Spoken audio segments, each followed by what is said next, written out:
All right. So, um, man, it's been, I think, when's the last time I saw you? I think it's been a Shot minute. show. Shot show, right?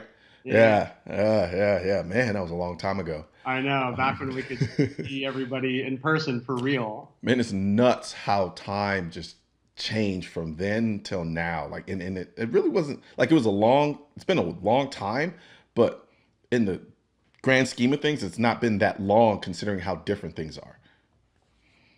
Yeah, indeed. And yeah, it just seems like yesterday, right? We were at Shot Yeah. Show just hanging out, having dinner and seeing all of our colleagues and friends. And boy, now it's just Yeah. like Groundhog's Day. Every day feels like it's sort of the same. So I'm glad to be Yeah. chatting with you because at least I'm like, okay, like this is a little bit different for me. No, absolutely. So, man, you and I, we've had a friendship and we've known each other for some time now. A lot of people probably don't know that as much, but what I wanted to do is kind of have you on to talk about, recently there have been this kind of spate of violence directed towards Asian Americans and Asian people in general here in the country.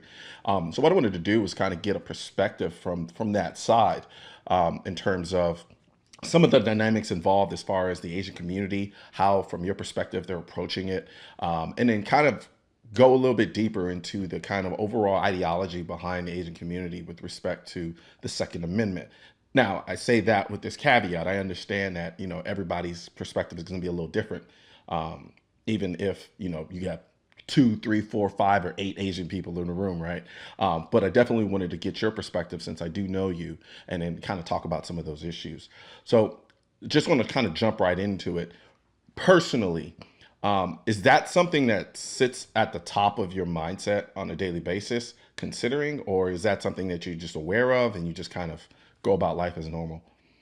Yeah, for me, I think it comes as no surprise that racism and aggression and attacks against Asian Americans is not Mhm. new.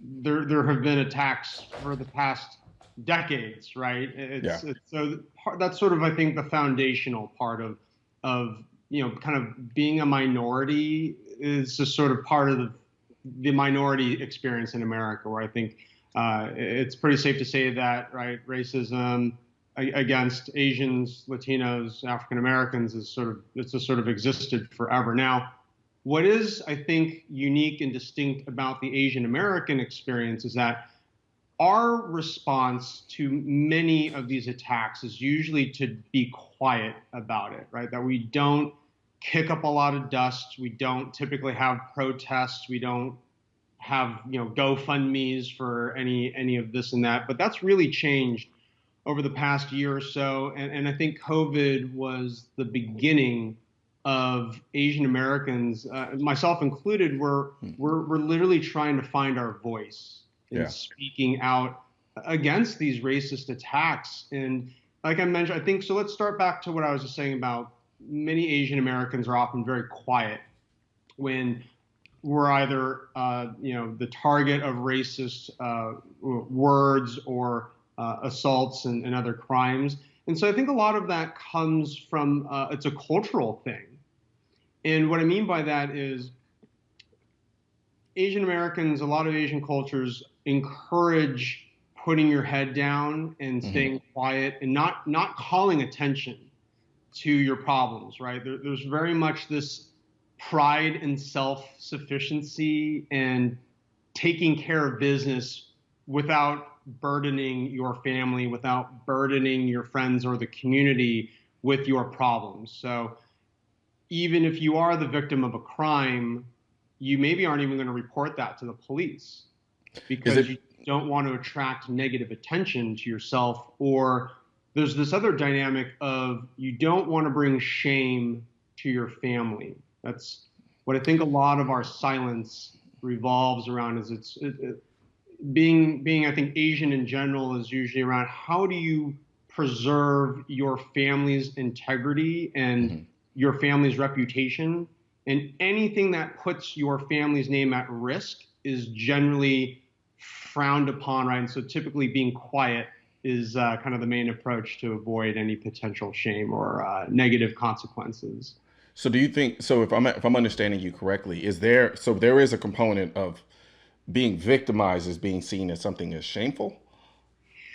Um, Maybe not so directly like that. Hmm. It's more if you are a victim, that there's maybe some, well, yeah, I mean, maybe there's some shame in calling Yeah, it, that's a good point. Yeah. right? It's sort of like, okay, obviously it sucks if you are a victim, right? If you've been robbed or assaulted. I mean, that's just universally terrible. But Yeah. I guess what I'm saying is we're often discouraged from like making a big deal about it in the media, right? Like, Yeah. Gotcha. yeah, right. It's like I wouldn't like post to Facebook saying like, "Oh, I just got mugged," or I mean, I would, but I'm saying in general, most Asians would not. Like, they Yeah. would not post this on social media. They would not go to the mainstream media or local news and talk about crimes that have happened to them. I think there's some other common threads with the Asian American community's relationship to law enforcement that are very Mm. similar to the Black and Latino relations as well, where basically there was a distrust of law enforcement in some parts of Asian American communities. Why is So that? um, I think part of this comes from country of origin. Okay. So if you, for example, come from China and right, the police state is seen as an oppressive force, and you come to the United States, right, for a better job, right, make more money, provide a better experience for yourself and for your family, Hmm. you're likely to bring that distrust of law enforcement, right, to this country or literally whatever country Yeah, going to. that you might emigrate to. The language barrier is another part of, I think, what reinforces that distrust. Right, there's literally a communication barrier for those Asian Americans who do not speak English. And whether you're of the opinion that everybody, right, should speak English here in America, which I generally encourage. I mean, I think it's Yeah. generally encouraged that whatever country you live in, you should at least speak some of that native language. I agree with that, especially from a practical standpoint. It just makes things like for me, I'm hesitant to visit certain countries that I don't really know the language. Just from a practical standpoint of being able to maneuver, and you kind of find yourself at a much greater disadvantage when you don't know the country of origin's language, as far as I'm concerned. Exactly. And obviously the rub is when we get into justice, right? And Hmm. is justice served when somebody cannot report a crime that has been committed, and then you can't even allow law enforcement to go pursue the criminals, right? And then have the criminal justice system, right, run its course. So as much as I wish, right, that all Asian Americans spoke, English well enough to Hmm. communicate to law enforcement, our reality is just that's just not universally true. I Um, understand. so, right, there's this general, right, distrust of law enforcement. There's, no, I don't want to say general. There are some Asian Americans who distrust law enforcement. Um, but I would say there's a more universal influence from family, friends, and the Asian American community to be quiet about about just negative things that are happening to you or your family as a way of saving face. Yeah. Right? It's basically a version of keeping up with the Joneses, right? Where Mm. Asian American Yeah. families often love to brag about their children and their accomplishments and whatever great jobs or what schools they've Yeah. gotten into, but they sort of deny or stay quiet about any negative, Negative. controversial things that might be happening in the family, right? And that all goes back to, again, that family pride, saving face, upholding your family's legacy and reputation, and it's a reverence for your ancestors, right? It's Hmm. it's everything that your family members, generations preceding you, have done to provide this life for you here and today. Uh-huh. I here now like need to preserve that legacy, both protecting the past and also, right, protecting the future. Gotcha. So from a so my thing is this. The first question that comes to mind when I hear that though is, so then how do they protect themselves? What do they do? I mean, I guess self-sufficiency is pretty much mandatory at that point, because if you're not going to utilize the things that are in place, and I don't mean this pejoratively or in a negative manner, but like you said, some people there's an English barrier there, so forth and so on. So my question then becomes, what does, generally speaking, how does the Asian community handle protecting itself or protecting themselves as individuals? Yeah, I mean, I think on the individual level, I think we probably see more of you just don't protect yourself, which is kind of the worst thing, right? That Right. anybody can decide to do. And obviously, you and I are Second Amendment advocates, and Hmm. naturally, hey, I support anybody's right inclination and, of course, their right to use a firearm in self-defense. But right, a firearm is not necessarily the weapon of choice for everybody. I'll Hmm. use my family members here in San Francisco as an example. They're 70 and 80 years old. Like, no way, even if we did, live in a in a city where you could conceal carry, Hmm. no way would I advise that like my 70 and 80-year-old relatives would carry. Now that's because they're suffering from a number of mental health issues like Alzheimer's and dementia, right? Gotcha. Gotcha. Right? Because I was going to ask you about that. So yeah, okay, I see Yeah, what you're it's saying. not because of their age. Hmm. And the only reason I bring up age is because a lot of these anti-Asian American attacks have been against the So elderly, yeah. which is some of the most disgusting, vile attacks.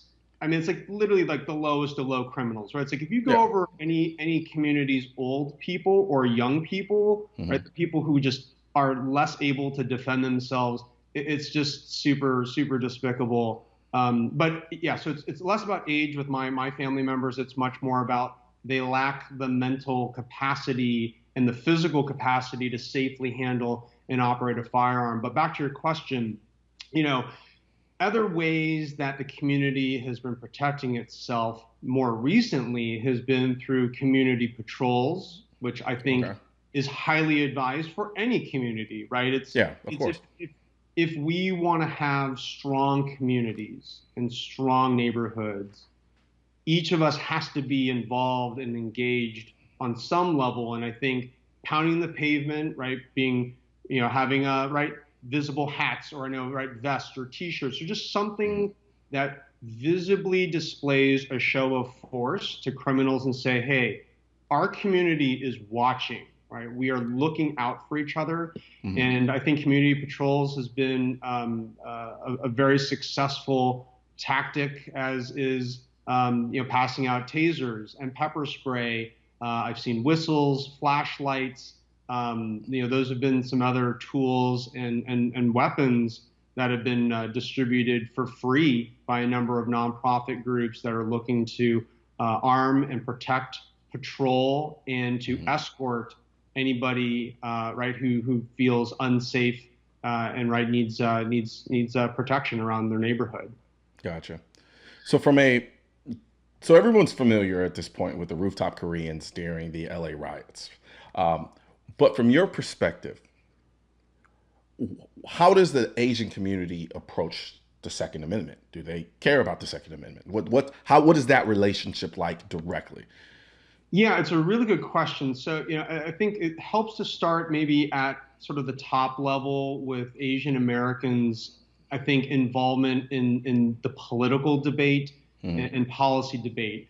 We are one of the least, we are one, we are the least involved ethnic minority and we're almost not involved. Like from a Hmm. statistical percentage, we're almost just not involved. There was this great testimony by actor Daniel Day Kim a Hmm. few months ago.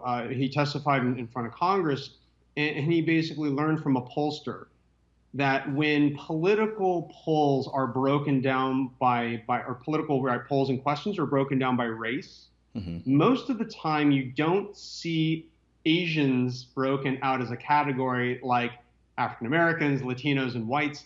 And the reason the pollster said is because we're statistically insignificant, which means Asians don't matter when it comes to having influence or having a voice or participating in civic discussion and debate, which is something Is that that needs by to change. that's by choice though, right? Yeah, so I think peeling the onion back. I think the summary is yes. That's Okay. by choice. Sure, there's other things like language, back to the language barrier Mm, piece, but it really comes, I think, from a place of self-sufficiency. That there's this, I would say, general overriding attitude in Asian American communities which is basically, I don't need the government to help me. I don't want the government to help me. I just want to be left alone to run my business, to just have my regular job. But I think when you start thinking and talking about the Second Amendment within mm, the Asian American community, to borrow a term from our liberal brothers and sisters, all this wokeism and wokeness that's taking over our country, there is an awakening in mm. the Asian American community about how the Second Amendment applies to not just Asian Americans, but obviously to all Americans, specifically with Asians, though, right? COVID, again, right, this has been a flashpoint with this increase in violence against Asian Americans. Now, you couple that with defund the police, Okay. right? If you hear defund the police, you see all these riots and civil unrest, right, that has taken over our country over the past year. And the conclusion for many Asians has been, oh crap, if the police can't be there for me, right? If 911 literally just doesn't work, right, when I Mm. need help, then right, Who's who out there is gonna defend me? And obviously, you and I know that the answer is every person needs to be their first line of defense. And so so? there's where, right, buying a gun, right, is a Mhm. very logical conclusion for Asian Americans. So do you think the Asians now that are kind of seeing this and understanding this perspective, or do you think they are of a different generation? Because um, from my perspective, seeing as how they kind of already kind of have an apprehension towards utilizing the police, and of course, the language barrier and so forth and so on. Do you think it's the younger generation that's doing this versus the older generation, considering they already kind of were like the police, yeah, whatever, we don't interact with them anyway, or do you think this is multifaceted as far as generation No, is I concerned? think you hit the nail on the head. This is definitely a shift in the younger generation of Asian Americans here.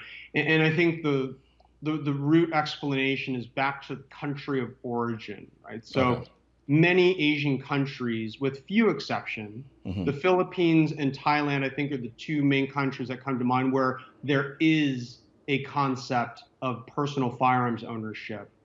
But China, Japan, Korea, and a number of other Asian countries, right? If you come from those countries here to the United States, Hmm.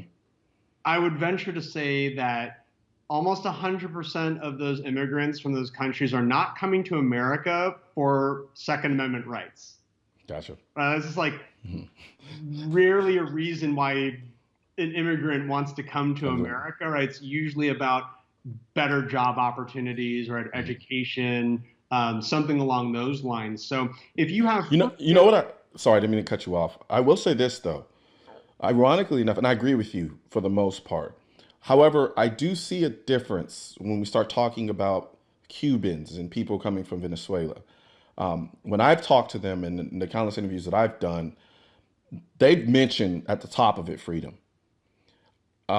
And I take it a lot of it has to do with the way those particular countries are currently find themselves. But other than that, I generally speaking agree with you with respect to most immigrants. They usually come. They're not coming for. They're not going to at the top of their mind. They're not thinking I'm going over there for the freedom. I'm going there for the opportunity. And I guess to a certain degree, you could say there's a kind of synonym in that sense. In that I guess opportunity and freedom, there's some overlaps, but for the most part, like you said, it's usually for education, better jobs, more financial opportunities more than yeah. anything. No. And so, right, if your first or second generation family members are not gun owners, then there's, Hmm. I would say, a low likelihood that your older generations are going to transfer any notion of Second Amendment Yeah.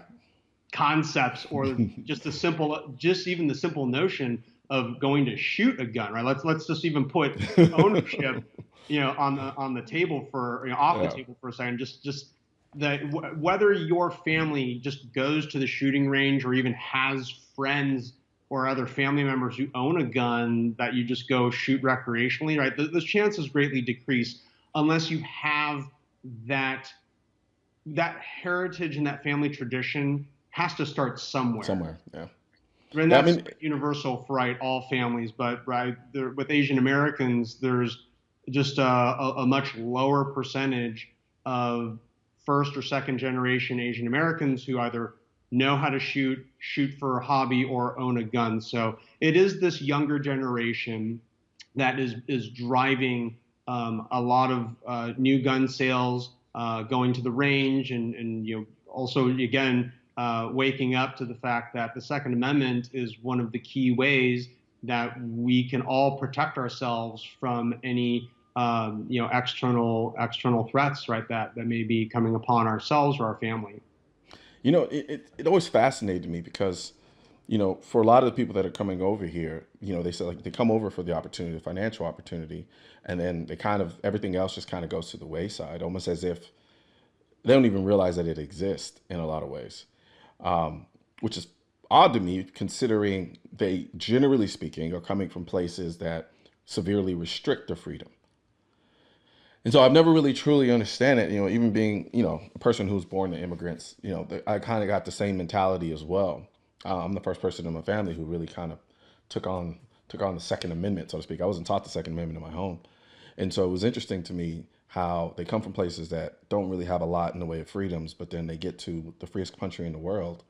And it's almost like I, I don't even know if saying taking it for granted is the right way. It's like they don't even take advantage, to a degree.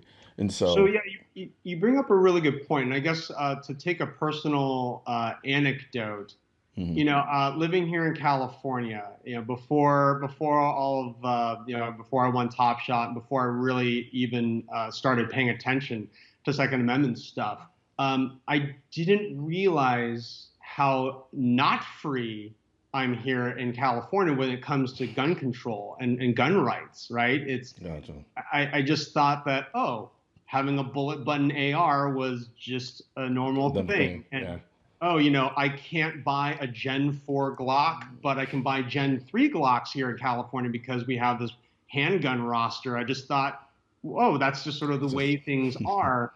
And so a big part of, I think, where this lack of engagement from stems from partially it's just education and awareness, right? And it yeah. wasn't until I learned that you, living in Texas, have like almost like maximum, Yep. Second Amendment rights. I just didn't even understand until somebody either told me or I saw it with my own eyes that there is a huge disparity of Second Amendment freedoms in our country, right? And it varies by state. In San Francisco, where I live, I have even less rights than I do as a general California resident, right? So it's like Yeah. my rights continue to shrink down, right, depending on my geographic location, which is not freedom.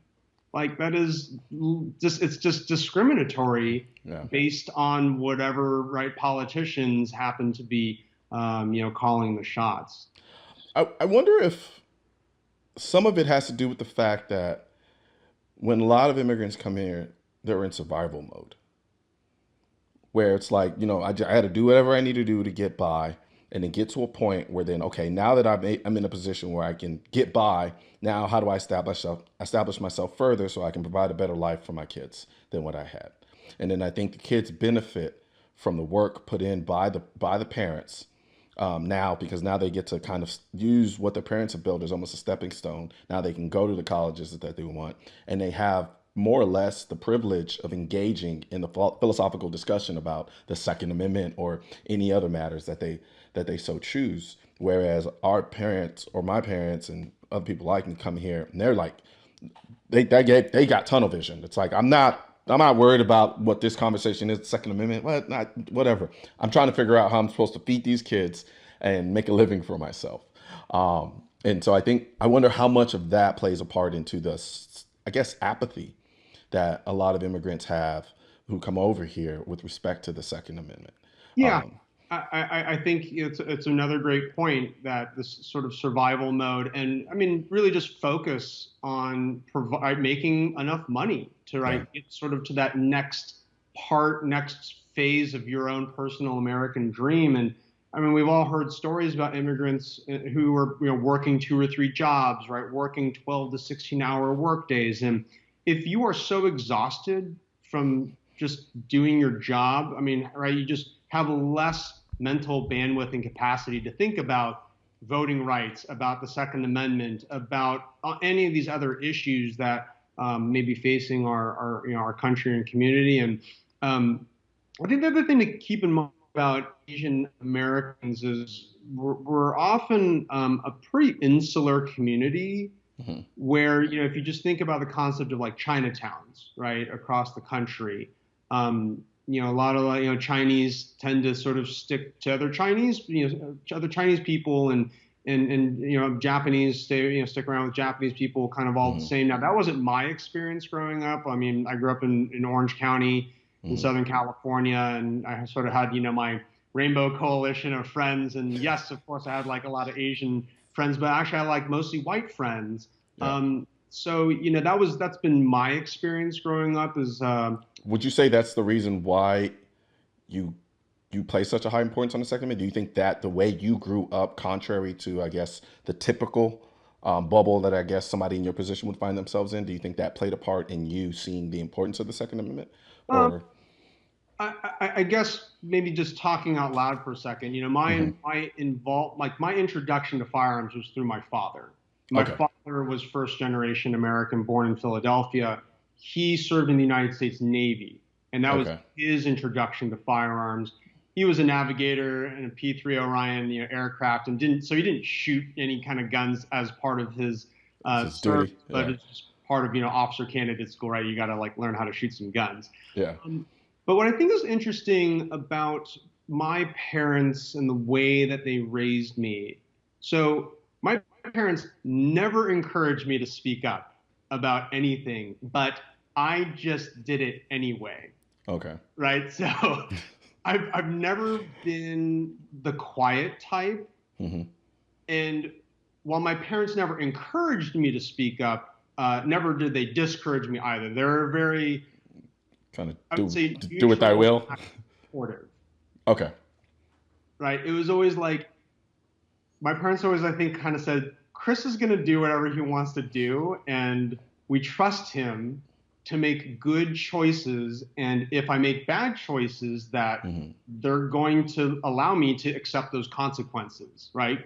Gotcha. Good, bad, or the ugly. Yeah. Um, and so, I've not been a Second Amendment advocate for most of my life. It's only been since my post Top Shot win, and that was in 2012. Yeah. Only for the past 9 years have I, been very vocal about, Second Amendment rights, and I think, yeah, a big part of that is because my parents have been less of the type to say, Chris, like, be quiet, right? Chris, don't bring shame upon the family. Like that's not been so much my experience as an Asian American, but Hmm. I'm highly aware that that's sort of That's not typical. Like, but yeah, I would say if I had standard Asian American parents, they then it'd would be a different probably be story. telling me to not talk about guns, don't go on this guy Colion Noir show, like talk about it, like, he's a big deal. Don't talk about it. Like you might say something dumb and like put the Yeah. family's name at risk.